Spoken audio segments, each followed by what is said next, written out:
ssebo ekitiibwa omukubiriza omumyuka wa Katikkiro, baminisita, ab'amasaza, abakiise, abagenyi mwenna, abakulu b'ebitongole, bassebo ne bannyabo, mbalamusizza nnyo mwenna. Mbeebaza emirimu egy'enjawulo gye mukola mu bitundu bye mukiikirira oba ebibiina bye mukiikirira oba ebikula by'abantu ab'enjawulo be mukiikirira. Mwebale nnyo bassebo, mwebalire ddala. Oweekitiibwa Sipiika, nzikiriza njogere ku ngeri gye tuyimba ekitiibwa kya Buganda nga tukulembera omuwandiisi w'olukiiko. Ebigambo biga nti twesiimye nnyo. Omuntu eyeesiimye alina okukiraga. Twesiimye nnyo, twesiimye nnyo olwa Buganda yaffe. Twesiimye nnyo. Awo weesiimye otya? Oluyimba luyimbe olukulembere, kuba gwe otukulembera gwe gwotuwa kwe tutambulira. Ng'omuntu eyeesiimye baga nti twesiimye nnyo. Bw'osiima obeera bw'otyo. Oluyimba oba omuwandiisi tajja kyanca oba tunaakola tyo, Oweekitiibwa Sipiika, naye oluyimba lulina okuyimbibwa n'amaanyi. Twesiimye nnyo, pitch eri bw'etyo, pitch, so si ndowooza mukitegeke. Nange negata kumukubiriza okulisa abaliko obuwanguzi obw'enjawulo bwe batuuseeko. Abakristu musaze kule ery'e Kampala baafuna Ssaabasumba Paulo Ssemwogerere, yatuuzibwa ennaku z'omwezi 25 omwezi ogw'olubereberye.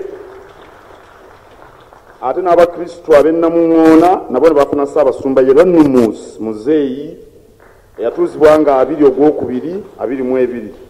Tuyozaayoza abakulu abo era tubasabira Katonda abakwatireko mu buweereza bwabwe. Nange negata ku Sipiika okusaasira abafunye obuzibu obutali bumu. Mukama waffe Ssaabasajja Kabaka gy'ali mu lubiri lwe alamula Obuganda.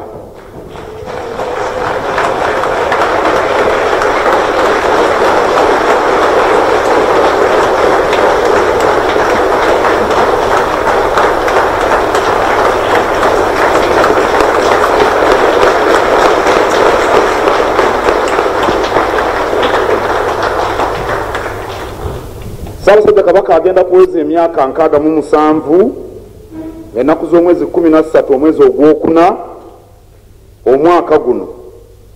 Era wangi obadde okuba ngalo. Oweekitiibwa Sipiika, tebawulidde bwe ngambye nti agenda kuweza emyaka 67 omwezi ogujja, tebawulidde.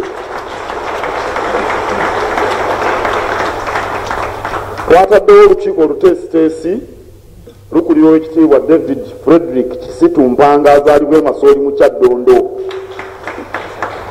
Abamuzaala Banseenene ye Wafumbe. Amyukibwa Oweekitiibwa Henry Ssekabembe Kiberu ye Wamamba. Azaalibwa Bankima. Ku lukiiko kuliko Kaggo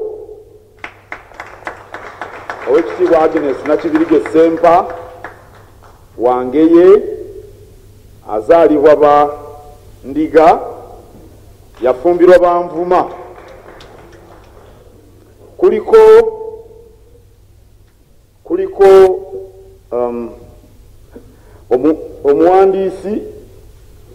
omuwandiisi ow'enkalakkalira mu ofiisi ya Katikkiro, omukyala Josephine Nantege Semanda ye Wakobe, yafumbirwa Bante, azaalibwa Banyonyi Nyange. Kuliko omukungu Roland Sebuufu ye Wango, azaalibwa Barugave. Kuliko Major Stanley Musaazi akulira abasirikale abatukuuma, ye nno Wafumbe. N'omukulu ono kwali David Ntego w'Effumbe azaalibwa ab'Emmamba. Tuteekateeka omukolo mutonotono kuba tukyali mu kwekengera Lumima Mawuggwe. Twagala tutunule tulabe ddala Lumima Mawuggwe aweddeyo tuddemu twetaayo oba tetunnaba, kale tulina okwegendereza. Omukolo gujja kuba musaamusaamu singa gino gye mumanyidde. Ebisingawo olukiiko olutesitesi bwe lunaaba nga lutuula lujja kuba nga lutumanyisa. Ku lw'omukaaga Omuteregga yalabiseeko eri Obuganda olw'omukaaga oluwedde mu St. Mary's Stadium.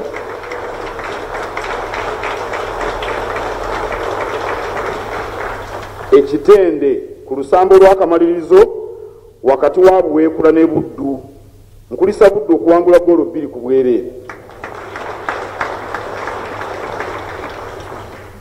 Nebaza Minisita Henry Ssekabembe, nebaza Ssentebe w'olukiiko olutesite Suleiman Ssejjengo, nebaza ab'amasaza mwenna olw'okulafuubana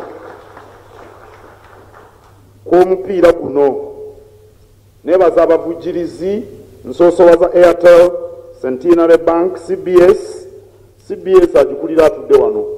Sebo weebale nnyo, weebalire ddala omukungu Michael Kaweya Mwebe yeddira Nseenene bamuzaala Mpumu mu Kyaggwe azaalibwa bango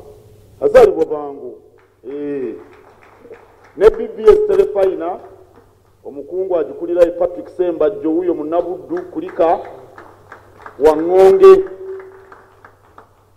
Twebaza aba UNAIDS tuli mu kaweefube wa kulwanyisa Mukenenya n'abalala, era nebaza n'abawagizi n'abaagazi b'emizannyo bonna. Nebaza muzzukulu wa Mutasingwa Lawrence Mulindwa azaalibwa naye Bango nno, ye Wambwa naye azaalibwa Bango Lawrence Mulindwa.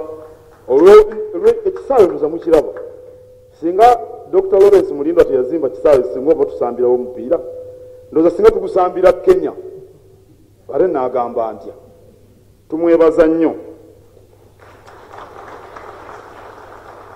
Omupiira gw'amasaza guleeta abantu ba Buganda bonna wamu, awatali kufa ku mawanga, awatali kufa ku byabufuzi, awatali kufa ku ddiini, ne basanyuka era ne bakolera wamu. Kabonero kalungi nnyo. Omupiira guno era guwa abavubuka omukisa okuzuula n'okutumbula ebitone bye balina mu kusamba omupiira. Bangi ku mmunyeeza ttiimu y'eggwanga Cranes omuli ne kapiteeni yennyini Emmanuel Okwi balengererwa mu mupiira gw'amasaza.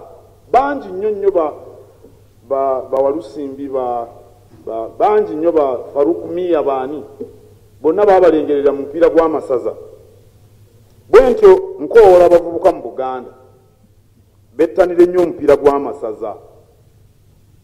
Katonda ayinza okuba ekkubo lye yakuteerawo okuyitimuka. Omanyi omukisa gutambula kasirise,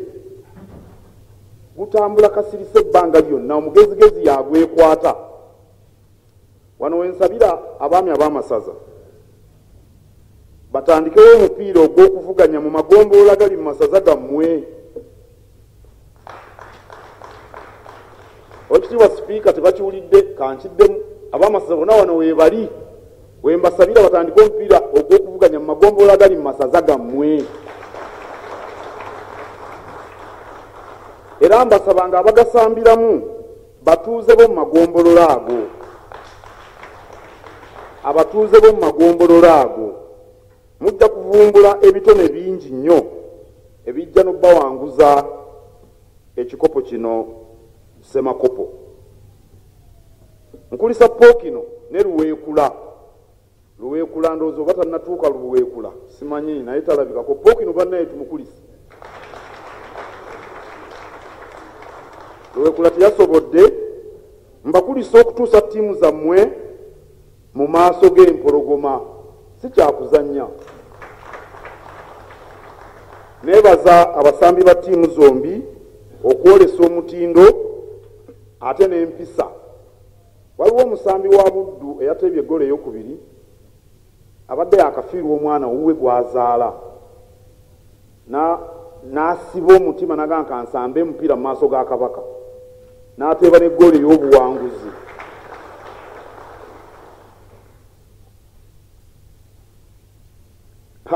Oweekitiibwa Sipiika,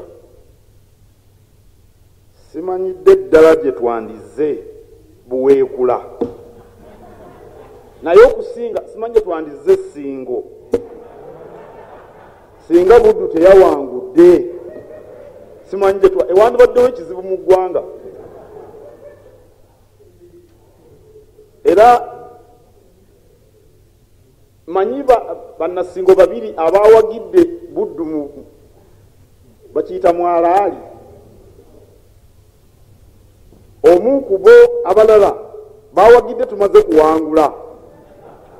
Era ssebo okkiriza Oweekitiibwa Sipiika nkuloopere Oweekitiibwa Joseph Kawuki oba aliwa mu Kosefu yaŋŋambye nti omukyala yamugja Buddu n'olwekyo awagira Buddu naye nga ye mulimba kkungwa. Ssebo Sipiika, Oweekitiibwa Kawuki ye Ssaabakristu wali ku kigo ku lutikko ekiyinda mityana nali simanyi Ssaabakristu ayinza okulimba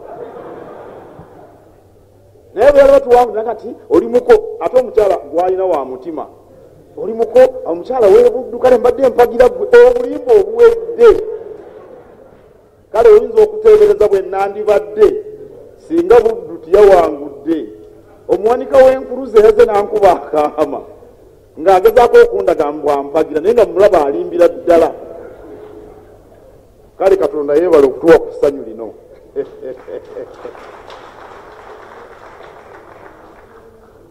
Neebaza